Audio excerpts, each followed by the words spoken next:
Hi welcome friends, coin DCX की ये technical analysis के लर्निंग सीरीज़ में हम लोग आगे बढ़ते हैं। अभी हम लोग आने वाले हैं बहुत ही इंपॉर्टेंट चैप्टर पे। ये वीडियो बहुत इंपॉर्टेंट रहने वाला है। जिन लोगों को कैंडल्स कुछ नहीं पता है उन लोगों के लिए बेसिक फाउंडेशन है। जिन लोगों को ऑलरेडी पता था वो भी इसको कंटिन्यू करके देख सकते हैं, बिकॉज इसमें मैं कुछ थंब रूल बताने वाला हूँ।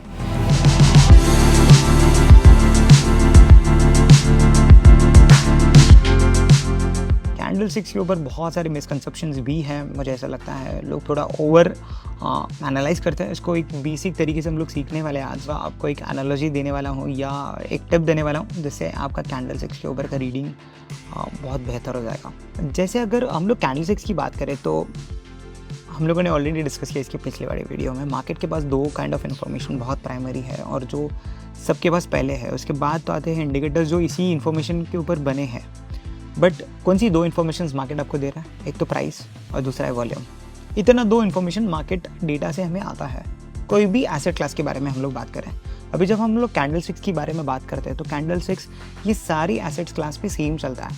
हम लोग बस इसको ऑब्जर्व करने वाले हैं in terms of crypto charts, उस पर कैसे चलता है। बट प्राइस का बिहेवियर सेम रहा है हर जगह।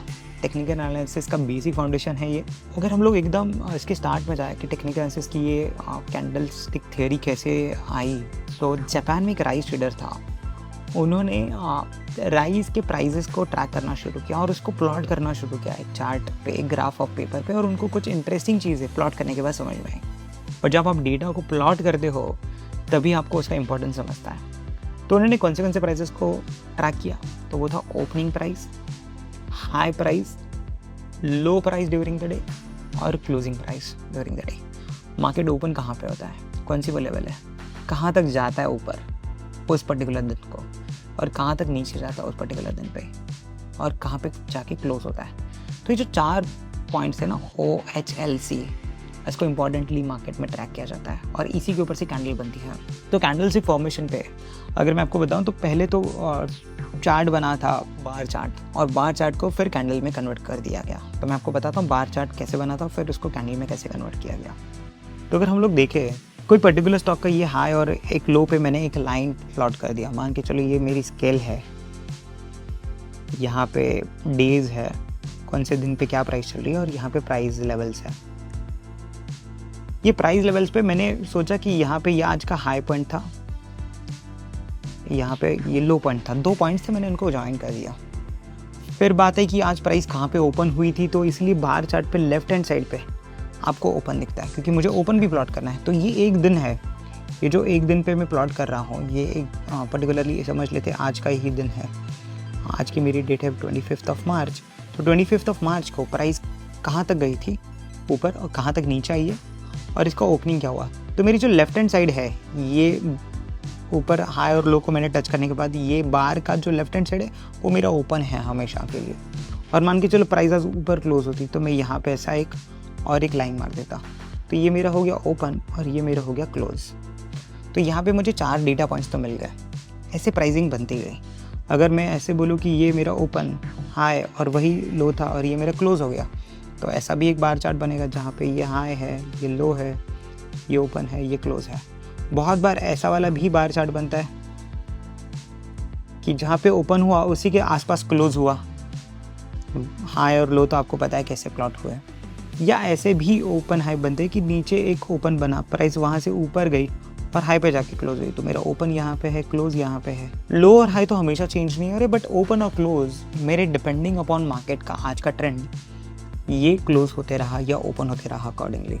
बहुत बार आपको ऐसा डैश भी देखने मिलता है, क्योंकि ये एक ही पॉइंट पे ओपन हुआ, एक ही पॉइंट पे लो था और एक ही पॉइंट पे क्लोज भी हुआ। ये चारों डेटा पॉइंट्स एक ही जगह पे है, तो ऐसा डैश आपको दिखने मिलेगा, जो मे बी अपर या लोअर सर्किट्स भी हो सकते हैं मार्केट में। तो आपने ये सारे डेटा पॉइंट्स को ऑलरेडी ऑब्जर्व किया होगा अगर आप पहले से ट्रेड कर रहे थे, पर ऐसे कैंडल बनने लगी।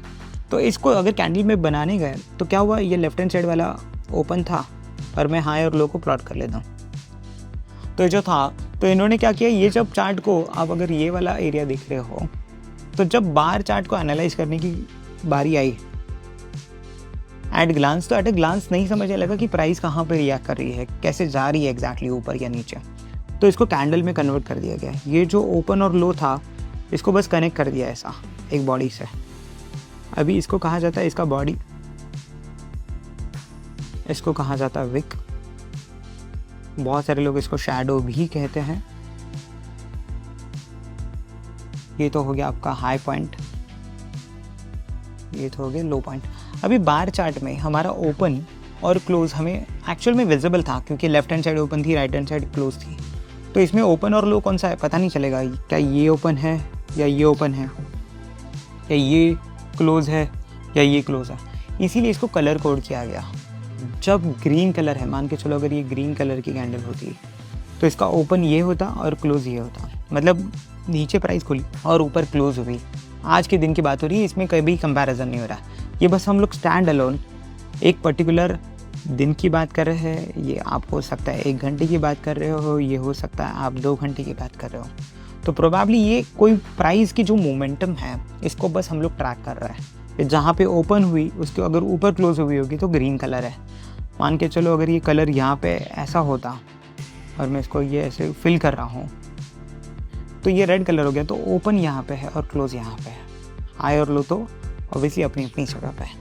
हम लोगों ने तो देख लिया कैंडल कंस्ट्रक्ट कैसे होती है, ये कैंडल कंस्ट्रक्शन हम लोगों ने जाना कि कैंडल ऐसे बनती है।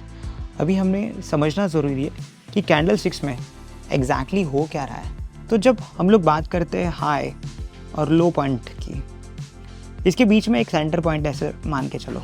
ये सेंटर पॉइंट और कुछ नहीं है, ये ऊपर का एरिया है बायर्स का और ये नीचे वाला एरिया है सेलर्स का। तो बायर्स और सेलर्स के एरिया में क्या हो रहा है ना, टग ऑफ वॉर हो रही है। प्राइस कहीं पे भी ओपन हो जाए, आखिर में अगर क्लोज कहाँ पे होने वाला है वो मैच जीतेगा। मान के चलो ये टग ऑफ वॉर चल रहा है बायर्स और सेलर्स के बीच में। यहाँ पे बायर्स खींच रहे प्राइस को ऊपर, तो ऊपर अगर प्राइस क्लोज होगा तो बायर्स खुश हो जाएंगे, नीचे अगर प्राइस क्लोज होगा तो सेलर्स खुश हो जाएंगे। तो ये टग ऑफ वॉर में जहाँ पे प्राइस क्लोज करेगी वो होगा आज का विनर। अगर प्राइस बीच में क्लोज हो गई तो आज कोई मैच जीता नहीं। ये है थंब रूल, आपको यही समझना है। आपको हर कैंडल का नाम याद रखने की ज़रूरत नहीं है। आज हम लोगों ने गोल्डन रूल बना लिया हमारे लिए। क्या है हमारा गोल्डन रूल कि आपको ऑब्जर्व करना है क्लोज। क्लोज अगर हाई के पास है तो हम लोग बोलेंगे ये बुलिश कैंडल है। क्लोज अगर लो के पास है तो हम लोग बोलेंगे ये बेरिश कैंडल है। वो फिर कैंडल्स के अलग अलग नाम होंगे कि ये बुलिश है तो इसमें ये हैमर है, इसमें ये एंगल्फिंग है, इसमें ये मारूबोजू है। बहुत सारे पैटर्न्स हैं, नाम इंपॉर्टेंट नहीं। अल्टीमेटली सी अगर आप कोई भी कैंडल को एनालाइज करने वाले हो तो मेरा सजेशन यही है कि आखिर में हमें करना क्या है। आखिर में हमें तो एक ही डिसीजन लेना है, क्या मुझे ख़रीदना है या बेचना है, क्या मुझे लॉन्ग करना है या मुझे शॉर्ट करना है। मुझे लॉन्ग शॉर्ट के लिए इतना ही समझना ज़रूरी है कि मुझे ये बुलिश है या बेरिश है। ऑब्वियसली मेरा जो स्टेप 1 है वो मुझे गाइड कर रहा है about the structure, but structure के बाद मैं माइन्यूट लेवल पे जाके देखना चाहता हूँ कि प्राइस में क्या एक्शन हो रही है। तो मुझे बस ये समझना है कि बुलिश है या बेरिश है। जब आप ये जान गए और अभी आपको पता चल गया कि क्लोज बहुत मैटर करता है, तो कैंडल्स के ऐसे बनने के चांसेस है। मान के चलो ये मैंने एक कैंडल बनाया, ये ग्रीन है। अगर मैं इसमें फिल नहीं कर रहा हूँ तो ये ग्रीन कैंडल है।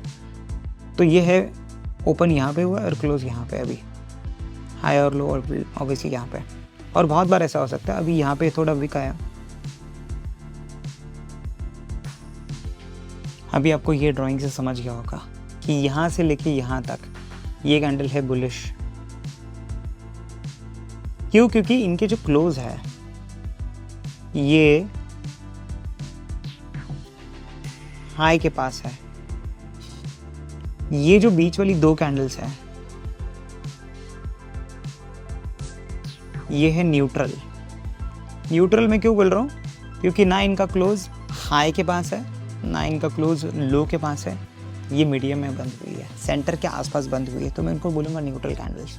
और अगर मैं ये 3 कैंडल्स की बात करूँ, यहाँ पे क्लोज है, यहाँ पे क्लोज है, यहाँ पे क्लोज है, उनकी बॉडी आपको ऑब्वियसली एक स्ट्रेंथ बताएगी, बट एटलीस्ट उनका क्लोजिंग आपको एक हिंट दे रहा है जो बहुत इंपॉर्टेंट है कि ये हिंट क्या है। तो ये हिंट है ये बेरिश कैंडल्स है। बेरिश क्यों है? क्योंकि इनका जो क्लोज है वो नियर लो है। तो अगर लो के आसपास कोई प्राइस बंद हो रही है दिन में तो वो है बेरिश कैंडल। हाई के आसपास अगर कोई कैंडल बंद हो रही है तो वो है बुलिश कैंडल। सो बुलिश कैंडल में जो सबसे इंपॉर्टेंट पैटर्न है वो हमारे लिए है मारुबोजू। मारुबोजू में ये पूरा कैंडल फॉर्म हो रहा है, फुल बॉडी है, इसके अपर साइड या लोअर साइड में कोई वीक नहीं है, छोटा छोटा डॉट हो तो that is fine. Market conditions की वजह से आप एक हाई और लो छोटा छोटा बन सकता है। एग्जैक्टली आप ओपन हुए वही लो और क्लोज हुए वही हाई, ऐसा ना हो। ये जो पैटर्न्स हम लोग डिस्कस कर रहे हैं ना, ये 19-20 हो सकता है, मतलब एग्जैक्टली बुक डेफिनेशन वाइज वहाँ पे ना बने। इसीलिए मैंने आपको थंब रूल बताया कि क्लोजिंग आप देख लोगे तो आपको नाम याद करने की ज़रूरत नहीं है। तो इसको बोलेंगे हम लोग मारुबोजू पैटर्न।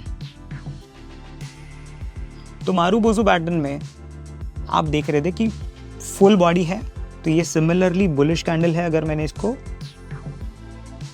ग्रीन कलर है और अगर यही पूरा फुल बॉडी बना बेरिश वाला तो ये बेरिश मारुबोजू है मेरे लिए। इसमें भी कोई विक नहीं है इसमें अंदर। तो आपको कैंडल स्टिक समझते टाइम मारुबोजू ये कैंडल को ऑब्वियसली देखना है। मारुबोजू के बाद सबसे इम्पॉर्टेंट कैंडल पैटर्न होता है ये वाला हैमर। अभी हैमर 2 टाइप के बन सकते हैं, ये ग्रीन है और ये रेड है। तो इसमें ये कौन सा हैमर बुलिश है, कौन सा बेरिश है? काफ़ी सारे लोग आंसर राइट है, क्योंकि क्लोज भले ये ऊपर है या नीचे है, यहाँ से ओपनिंग से कंपैरेटिवली मैटर नहीं करता। हम लोग क्लोज हुए हैं हाई के पास है, इसलिए इसके बॉडी का कलर मैटर नहीं कर रहा है। ये हमारे लिए है बुलिश पैटर्न। ऑब्वियसली जब कैंडल्स अलग जगह बनेगी तब में ये बेरिश या ये बुलिश हैमर का अलग रेलेवेंस हो सकता है, बट एज ऑफ नाउ आप बस हम लोग इंडिविजुअली कैंडल स्टिक्स पे इसको क्वान्टिफाई करने की कोशिश करें और समझने की कोशिश करें कि ये बुलिश है या बेरिश है। ये हमारे लिए एक इम्पॉर्टेंट पैटर्न है। उसके बाद एक 2 कैंडल पैटर्न है जो बहुत इंपॉर्टेंट है समझना।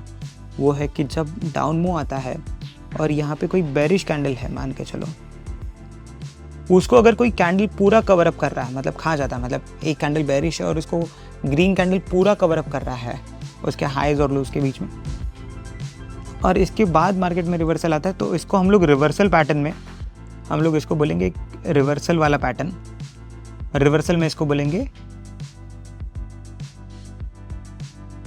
एंगल्फिंग। तो एंगल्फिंग में क्या होता है, इसको बुलिश एंगल्फिंग क्यों बोल रहे हैं? क्योंकि the second candle is a bullish candle और उसने क्या किया, एक बेरिश कैंडल को कवर अप किया है। ये भी काफ़ी कॉमन पैटर्न है, मार्केट में ऑब्जर्व होता है। जब मार्केट नीचे गिरता है, आप अगर बेरिश कैंडल को पूरा कवर अप कर लेते हो तो आप बुलिश एंगल्फिंग में हो। मान के चलो मार्केट अप ट्रेंड में था, यहाँ पे ग्रीन कैंडल्स बन रही थी, अचानक से एक बेरिश कैंडल बनती, बहुत बड़ी है, यहाँ से रिवर्सल आने के चांसेस है। ये है रिवर्सल पे वापस एंगल्फिंग पैटर्न। ये एंगल्फिंग कौन सा है? ये बेरिश एंगल्फिंग है, क्योंकि सेकंड वाला कैंडल बहुत बड़ा है, बेरिश है, इसलिए इसको बेरिश एंगल्फिंग बोलेंगे। कैंडल स्टिक्स में बहुत सारे कैंडल पैटर्न है। आप डार्क क्लाउड कवर ले लो, पियर्सिंग ले लो, शूटिंग स्टार ले लो, ये सारे बहुत कैंडल्स हैं। आप कैंडल्स को थोड़ा रिसर्च करके पढ़ सकते हो, ऑनलाइन आपको कैंडल चीट कोड मिल जाएगा। बहुत सारे कैंडल्स हैं, बहुत सारे नाम हैं, बट मैं आपको सीरियसली बताऊँ तो ज़्यादा कैंडल स्टिक के पैटर्न्स याद करके कोई मतलब नहीं है। आपको ये देखना है कैंडल्स क्लोज कहाँ पे हो रही है, उसका रेलेवेंस कैसा है, उसका लोकेशन कैसा है, ये समझना ज़्यादा ज़रूरी है। कौन से लेवल पे कौन सी कैंडल बनने वाली है ये हमें समझना है। अगर अप ट्रेंड चल रहा है और उधर अगर अप ट्रेंड में सिर्फ बेरिश कैंडल बनी तो मुझे बेरिश ट्रेड नहीं लेना है।